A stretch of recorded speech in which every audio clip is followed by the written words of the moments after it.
Good afternoon. This is Passionate Bliss, and I am here with this week's episode of The Real Housewives of Atlanta, episode 17, season 17. And this is also the season finale, and the ladies have been chit-chatting. They're still trying to be the little clique. I see that Pinky, Shamia, and K. Michelle are having a little Halloween get-together where the kids go to a spooky walk or a spooky stroll and a pumpkin patch, whatever. And it looks like a nice little play date, a nice little fun time. The kids are all cute and smart, and the ladies do, of course, sit down. They do a little trash talking about Drew.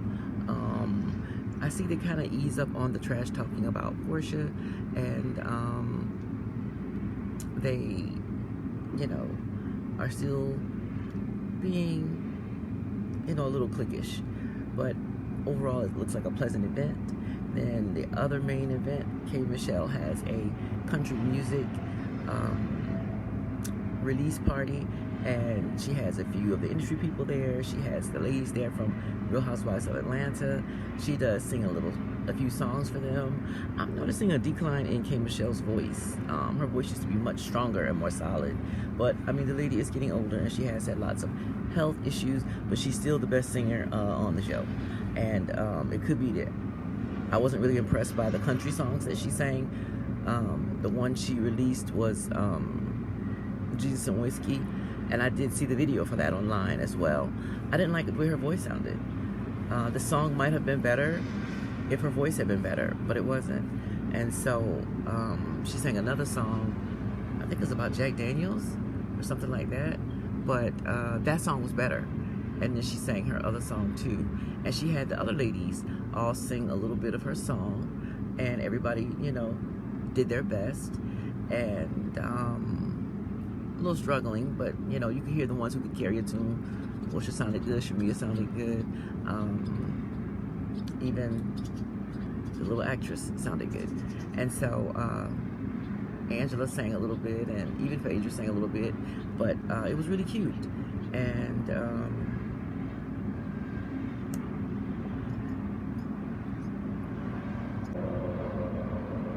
Drew Sidora, she sang a little bit, and she did mention the horse that was delivered.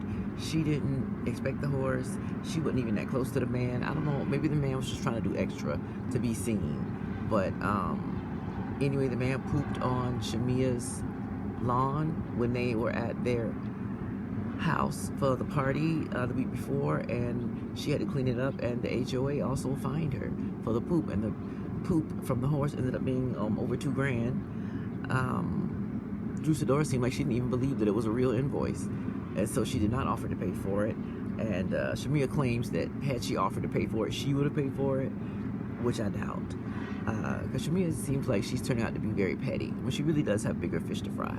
Shamia got her last embryo of a boy that she and her husband have had to have implanted with a surrogate, and they are moving forward with that. And I don't know, maybe the husband might need to find another egg, you know, and another woman to fertilize the egg with. And so, but they're still trying for them to have the last boy child with them, and she doesn't have it in her to go through the IVF treatments anymore, and I get that. But so hopefully this is successful for them, and maybe she'll get caught up with the baby and all that, and then she'll have less time for drama and foolishness. She's claiming that she's done all she's going to do regarding Portia, and she's going to move on. Regarding Portia has decided to go ahead and release Mike Bliss from his contract of being her boyfriend on the show, and she has moved forward with Sway, the lesbian relationship that she has had, and honestly, she looks happy and she looks relieved. And Sway was about finished with it too, as well. And so they went on ahead and made it official, and she did bring Sway as her girlfriend to the party release at K. Michelle's house. Pinky's husband was also at the party release, and he was sitting by himself, not talking to nobody. He acted like Pinky stepped on his foot and made him come. And maybe his foot hurt, I don't know, but that man had a sour look on his face the entire night.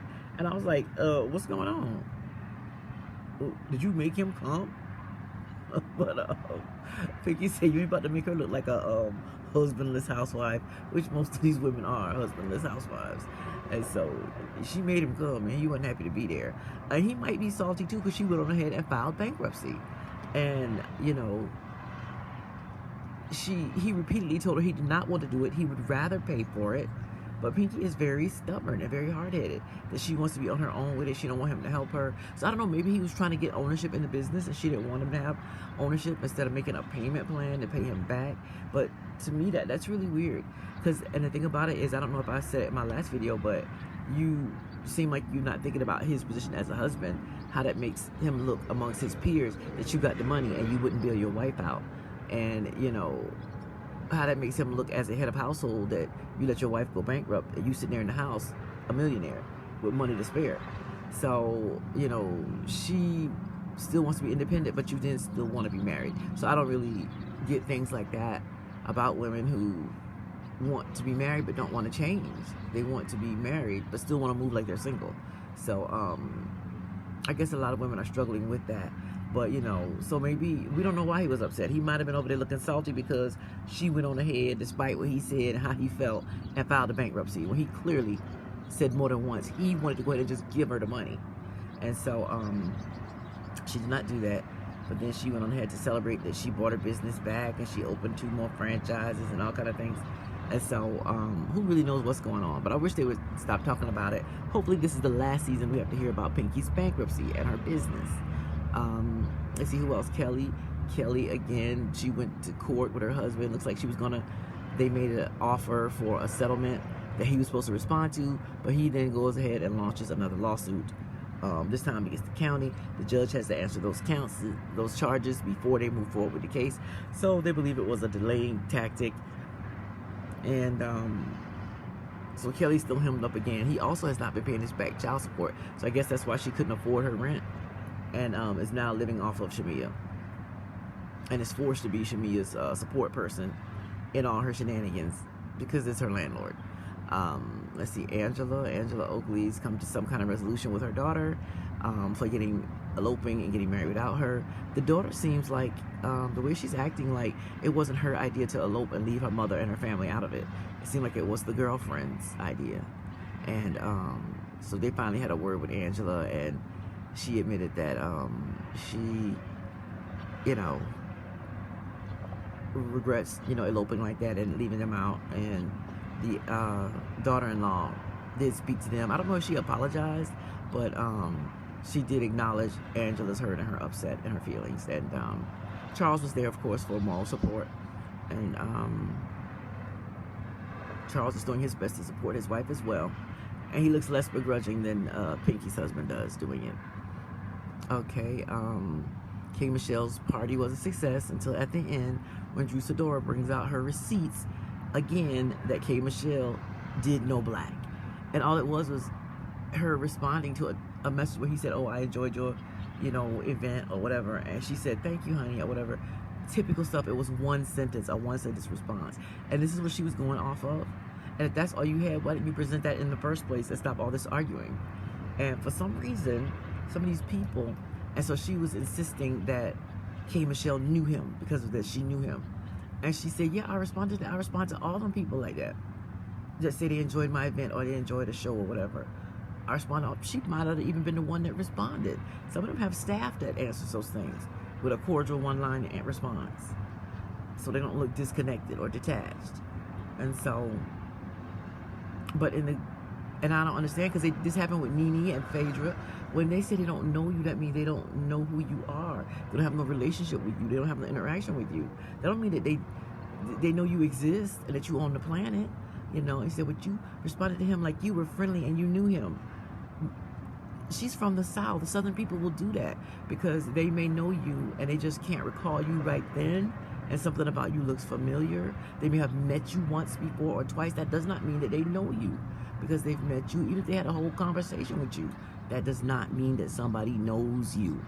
For me to say I know somebody, oh yeah, I know her, that means I've had more than one conversation. That means I've most likely spent time with them individually, one-on-one, and we've done something together. For me to say, "Yeah, I know her," well, I'll say, "Yeah, I know who that is," or "I know of her." That don't mean I know her. So I don't know why some people get hung up on that, and they want to insist that you know them. Because that even happened with Phaedra and Angela Oakley's husband. He said, I don't know you. And Phaedra insisted that she knew him. She may have had even 2 conversations with him. He said he had none. But that does not mean that person knows you. Cut it out. So Deusadora at the release party drags this up again. She puts forward this text message as her proof that she's vindicated. And while she's being escorted out, she trips over her own pants, legs, ends up on the floor. She does look dumb, and she gets up. And by the end of the night, she feels that she was pushed by security and tackled. But Deusadora will lie. She has been proven that she will lie. I ain't got nothing against her. I never understood really why they had her on here, why they kept her. But she's become, you know, a fixture, a staple on the show. And she does get off some good shade. And she does, you know, but she still comes off as entitled to me. Like she thinks she's a bigger star than she is. But maybe I'm wrong on that too, because the court system gave custody of the kids to her husband, Ralph. So he can now come up from the basement, and he has primary custody of the children. And she had to prove to the courts that she was traveling, but not traveling so much that she wasn't a full-time present mother. But apparently, based on the receipts, the courts did not agree. And that is unusual, because the courts do favor mothers, especially in the South. So for them to give custody to a father, Drew was gone a lot. And if you go on like that because you want to chase your dreams, and this is your life, you only have one life, and if you decided you would rather chase your dreams more than you would parenthood, then let the man have custody of the kids. And it's not going to be that bad. So if you want to chase the dreams, you don't want to sacrifice the time, you don't want to give up the years for the kids to mold them and help them to be who they need to be, then let them go with a parent who's willing to do it. And also, because I believe that she's going to find that Ralph is going to be a lot more reasonable than she thinks he's going to be.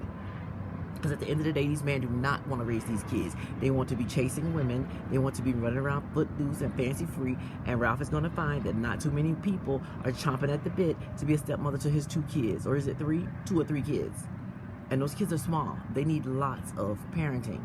So he's going to find that, you know, he's not able to get out there and move and shake, and everybody that he wants to be with and that he's checking for, they're not going to be checking for him with those kids.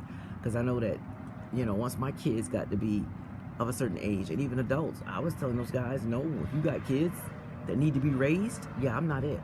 And there was guys with little kids, you know, 7 and 8-year-olds. And this one guy that I did date when I was in my late 30s, early 40s, only reason I talked to him because his daughter was 14 years old and she lived with her mama full time. And he was the weekend dad. So I was like, that's the only reason I'm talking to you now. Because I finished with kids. I wrestled with my kids, ups and downs. The 16th year of my son's life was the worst year of his life and mine. And so, no, I'm not doing that again with nobody else. And so, Ralph is going to discover that soon enough. And Drew is going to realize that he do want them kids to come to her more often than he thought he did. So a lot of these women need to quit fighting so hard for custody of the kids. Let him have the kids. Give the man custody. I guarantee you within 1 year's time, he'll be trying to work out a new arrangement with you where you got to take him more. Don't get him when it ain't your turn. Go on your 2-week vacation and let him keep up them 2 weekends he thought he was going to have free. Let him keep them kids. These men are going to stop fighting for custody, trying to make you miserable and trying to control you and have you upset and crying. They're doing it most of the time just to annoy you because they think they'd rather have child support than their free time. Go ahead and pay the child support then. Since you're chasing your dreams and you making all this money and you booked and busy, then pay the child support. So I think Drew's actually going to be fine at the end of the day. Let's see, who else haven't we talked about? Phaedra's just really there being a friend of the show. I'm not sure. I think Phaedra's just a friend of the show. I don't think she's got a full peach. She don't need one because that's all she's doing. She's doing legal work. And Deusadora handed her the paperwork from the HOA where Shamia wants her to pay for the poop in her yard. And Phaedra's going to look into that. Phaedra's in the court with Kelly and her husband. She don't have a real love interest, but everywhere she go, it's a man trying to squeeze up on Phaedra. At the party, it was somebody's therapist. Their doctor was squeezing up on Phaedra. And when she went to Ireland, the man was squeezing up on her in Ireland. So, but Phaedra's going about her business. And let's see, Cynthia, she showed up with her new man, her young boy toy. Cynthia looked like she lost a little weight because she was getting real thick one time. But Cynthia's doing good, looking fabulous, coming up to all the events. She's being a good, supportive cast member. She's still a friend of the show. Let's see who else was there. Have I talked about everyone? I think that's everyone, you guys. If I forgot somebody, let me know. And I guess we can touch on that. And we'll go from there.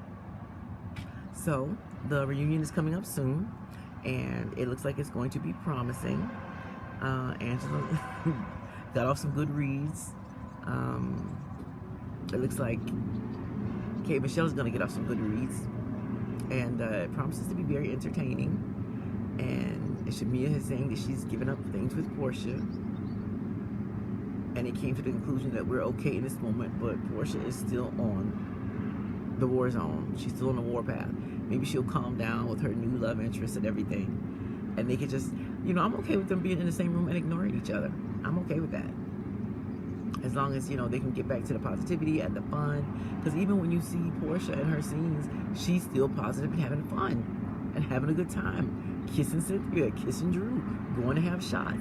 They're still all having a good time. Shamia is the only one talking about this gloomy, depressing, angry, bitter stuff. And so maybe the pregnancy upcoming will be a good news for Shamia, and she'll get out of this attitude. Or I'm afraid Shamia is going to lose her peach because don't nobody care about this. We're not interested in their drama. Especially not your mama's old rehashed business. Your mama about to get you thrown off the show. And your daddy. Some people done had their life and they need to quit imposing themselves on Shamia's life. So, also again, my statement that Shamia is a horrible businesswoman, that whole rum-bum thing fell through. And so she wasted 6 figures of her money with that rum deal that went through. So Shamia is just losing at everything right now. And she need to take a look at that. She need to, you know, pray and meditate on that and see what's going on, that you're losing at everything. You're losing your friendships. You're losing at the, you know, conceiving the child. You're losing, you know, on the show. You're losing relationships left and right. I mean, come on. You're losing at everything right now. You're about to lose that peach. So what's really going on in your circle, in your life, that you got this negative energy around you where you're just losing back to back? So anyway, that's my take on that. I look forward to the reunion. Comment below, subscribe, all of the above, and we'll see where it goes from there. That being said, y'all have sweet dreams and wait to find them real.